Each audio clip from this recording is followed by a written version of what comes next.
You know, one of the things you do is you speak on behalf of Israel very prominently. Why do you feel it's very important to do that?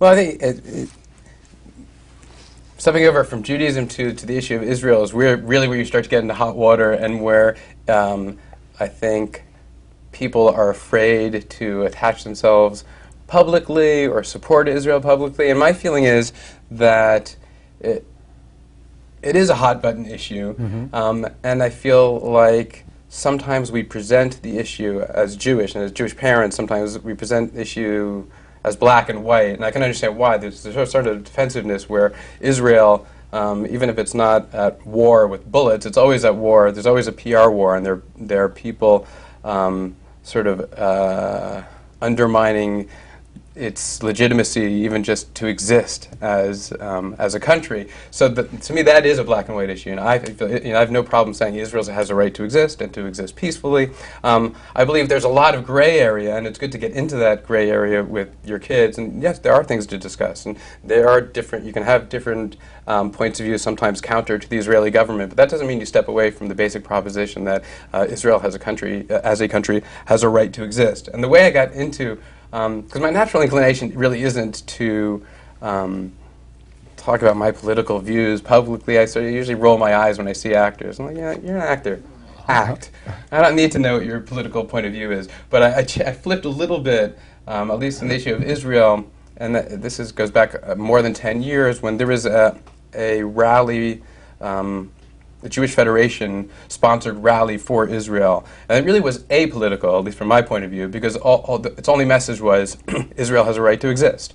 So they asked me to sit on the dais as a celebrity. I don't think I'm a celebrity now. I certainly wasn't then. I hadn't done West Wing. Well, I had done Sports Night. Well, here's the telling anecdote, is that I walked up to the celebrity sign-in desk, and they said, "Who are you?" Which is generally a tip-off that you're not a big celebrity, or maybe a celebrity at all, when the sign-in people don't know you. So I spelled my name slowly, and they gave me my press credentials or whatever, and I walked up, and when I got on the dais, it was like, it was the then mayor of Los Angeles, a musician that I recognized, and that was it. And I was kind of looking like, what? Where are the celebrities? And I commented to somebody at Federation, I said, well, you couldn't do better than me? And they said, oh, are you kidding? If it has to do with Israel, nobody will come.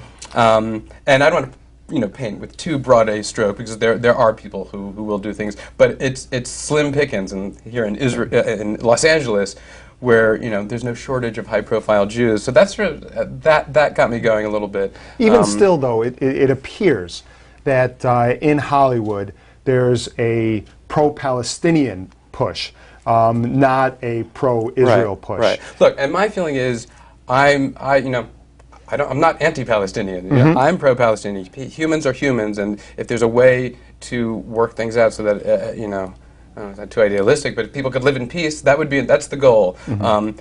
Which is why I feel like I try to shy away from, and I don't try to tell my kids, this side's right, this side is wrong. But I do agree. I think there is, even among Jewish celebrities, there is an almost a knee-jerk defensiveness, if not negativity, towards Israel, and that, I think, is a huge shame, if not verging on a tragedy. I think we have to embrace discussing the issues and embrace Israel as a country, as Jewish parents, and so yeah, that is. Right. I guess that is sort of my pet peeve, that it's hard to get high-profile Jewish entertainers. We recently had a discussion with Professor Alan Dershowitz, who's on a campaign to promote the promotion of the support of Israel among our kids. Yeah. Because what he proffered was that when we were younger, we had all this great pride for Israel because of the Six-Day War, 73 War, and so forth, and their ability to survive against massive odds. Right. Do you find that to be the case with your kids? Because you have teenage... I have two kids. Today is my daughter's 13th birthday. Happy birthday. Thank you. And so she will become a bat mitzvah in about a month. Mazel tov. In fact, thank you. Toda rabah. I was actually just literally video conferencing yesterday with my daughter, because I was here already in Florida, and we were practicing our Haftarah through video conferencing. Very good. It's a brave new world of bat mitzvah prep. Right. That's awesome. But yes, it's funny actually. It's one of the things that weighs on me, and I want to show that. Make it clear that I'm not holding myself up as some paragon of Jewish parenting. I'm just involved in the issues and trying to fight the good fight. I have not taken my kids have not been to Israel, and it's funny, just recently, I've been 3 times myself. I would like to go more frequently. I certainly would like to take my wife and children. And my son, for some reason, recently, he keeps articulating it.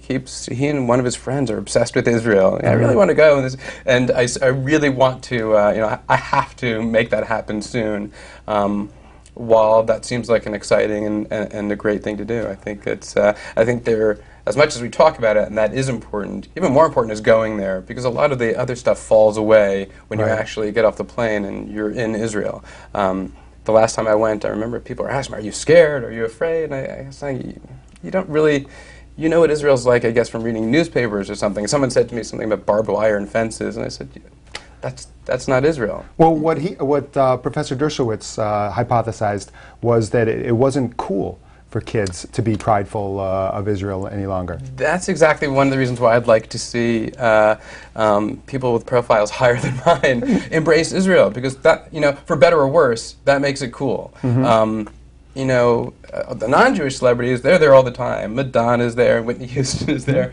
It would be, which is wonderful, and I'm always psyched when I read that. But I was going, where's the? I don't want to say names, but I could rattle off 20 names of people that, boy, if they would go, oh my God, kids would go, hey, look who's going to Israel. That's cool. Great point. And so, that's also one of my would-be projects would be to help try to.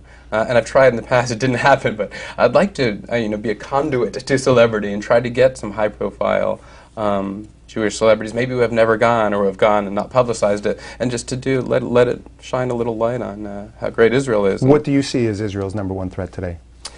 Wow.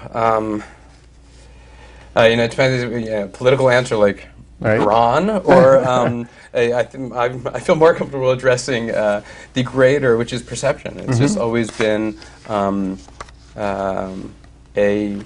bit of a PR disaster, and I think that's always going to be. It's conceptually in people's minds and hearts what Israel is, and I think getting out a more accurate picture of what life is like there and what the people are like there.